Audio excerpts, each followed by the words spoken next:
We got cut off when we were just mid talking to Molly. I don't know what happened. I didn't touch anything. Nobody called me. I'm not sure how we got cut off. And Molly, I apologize, and hopefully you can rejoin us. We were just talking with Molly Hamilton, and boom, somehow got cut off completely. I do not know. Glitch for that one, but hopefully I see Molly back, and hopefully she can rejoin us momentarily. It's always, No what worries. happened? So That's weird. fine. I don't know what happened either. That's fine. It's just technology Totally cut sometimes out could be the snow. randomly. Yeah, That's yeah, actually a first for me. But anyway, okay, yeah. yeah. So we were just saying that that many people buy the patterns because they want to make clothing that they're actually going to wear day to day Hmm. today. And there's lots of Hmm. unique Yeah. options there. So, and you were saying that this is a 50-year-old company, but you certainly haven't owned it for 50 years. So maybe you can tell us a little bit about its history and how you came to be in charge of Folkwear. Sure. So yeah, Folkwear started in mid 1970s in California, by three women who really loved the folk dresses, the folk clothing they saw on their travels. They started a company to create this clothing and to be able to share the patterns with everyone. And um, it really took off. It was the 1970s. There was a little bit of a folk movement, Yeah. really, and that really played into it. So they um, started the company. It went really well. It was bought by Taunton Press in the late 80s, sorry, late 80s, and then owned into the 90s. Changed hands a few times. It came to Asheville, North Carolina, via Lark Books, Oh, which was a publishing company for craft, really a craft publishing company. yeah. And then when they were bought by a larger publishing company, Folkwear was one of the subseries they were cutting off, and so it was owned then by one of the women who was one of the owners of Lark Books, and so she took it on for a while, and then I bought it from her about 8 years ago. Um, and so I've been running it ever since. And so yeah, it's had a long history of being owned by women. I feel like the same ideals and mission is still behind the company. I feel like I'm stewarding this company on, and not just, it's not really my company, but I do own it. I'm stewarding it forward. Yeah, Yeah. I love that. And I love that it's been women owners, and it was founded by women and it's now still owned by a woman. And when you bought the company, were most of the patterns print only and you made them digital, or have you made some changes like that as far as like sort of technology and access is concerned? Yes, I did. We've done a lot of changes. So all the patterns were just paper patterns when I took over the company, and we have expanded. We have almost all of our patterns now available as PDF patterns, and now we're adding projector files, and we've also increased the size range in a lot of patterns. So when Ah, Taunton Press owned the company, it was a very generally limited size range. So the 1990s, they were only releasing up to size 16, which is a kind of our size medium, slight, almost large in our grade rule now. So we've increased the size range a lot for our patterns. And yeah, it's been,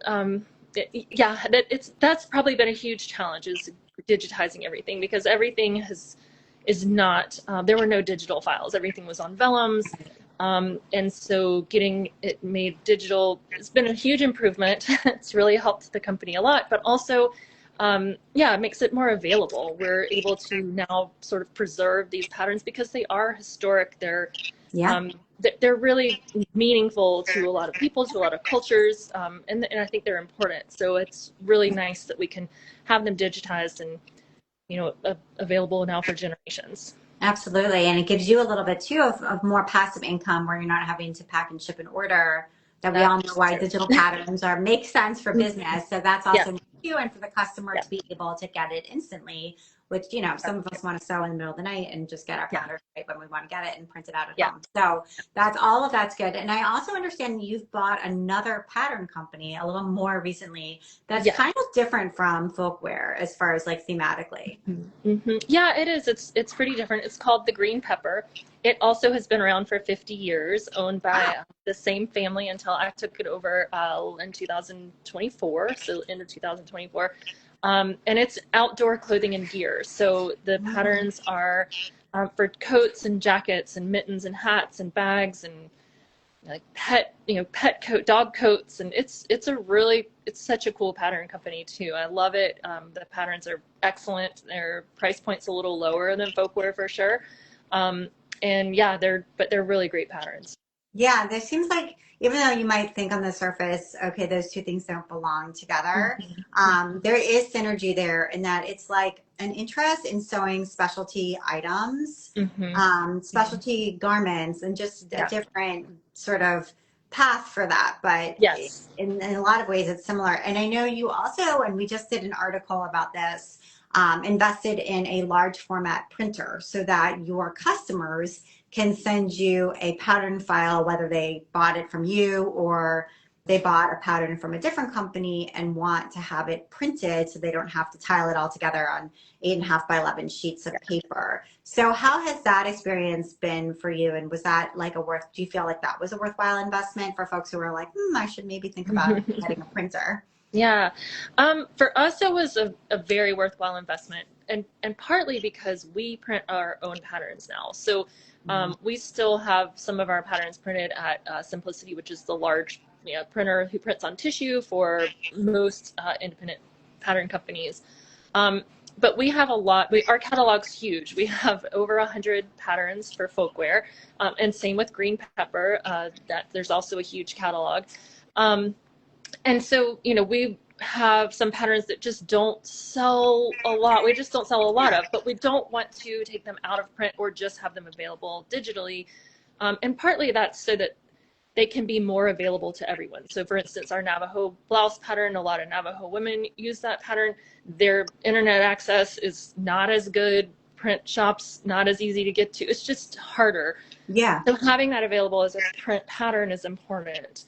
And that's true for a lot of our patterns. So for us, buying a large format printer made sense because then we can print on demand or just keep on Right. stock what we want to keep on stock. Do we want to keep 50 patterns in stock rather than the minimums that Simplicity requires is 1,000? We Right. can't hold 15 or 20 years of inventory. That's a So lot. for business wise, it makes a lot of sense for us. And really it's similar for the Green Pepper. We have a good chunk that we sell quickly, but then we have a lot that again, it's an old pattern company, these great patterns. I hate to have them Yeah. disappear. So it really makes sense for us to be able to print our own patterns ourselves. Yeah, so print on demand, for part of the And then inventory. we offer it for anybody, Right. anybody's patterns, we're happy to print, and we get a lot of feedback that they love what we're doing. So that's been really great too. We print on a 15-pound semi-translucent paper, and it makes a great pattern. Yeah, that's Yeah. great to know about for sewers who might be tuning in. And I also like it sort of reminds me of like Amazon Web Services where, Amazon had like invested in the sort of capacity to do all of this hosting for themselves. Right. But they only need that capacity, certain times of the year. And it's like, why not rent it out to other people? So if you're Yeah. going to invest in a big piece of equipment like a large format printer, you're going to need it for yourself. That's primarily Yeah. why you're purchasing it and servicing it, et cetera. But, you can Yeah. also help it pay for itself by allowing other people to use it at other times. So that's sort of an interesting business idea for people. Yeah, and we're also happy to work with other sewing pattern companies who want to print.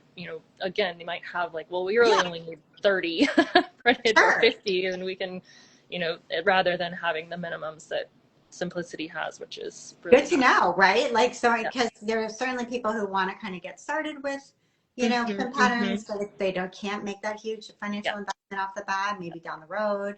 Yeah. So all good things, like Yeah. very interesting. And hmm describe a little bit, do you have like an office, a warehouse? Describe your sort of Yeah, place? we are in a warehouse now in Asheville. We actually share it with another company called Western Carolina Sewing Company, and they are a industrial sewing industrial sewing business that produces like luxury home goods and clothing.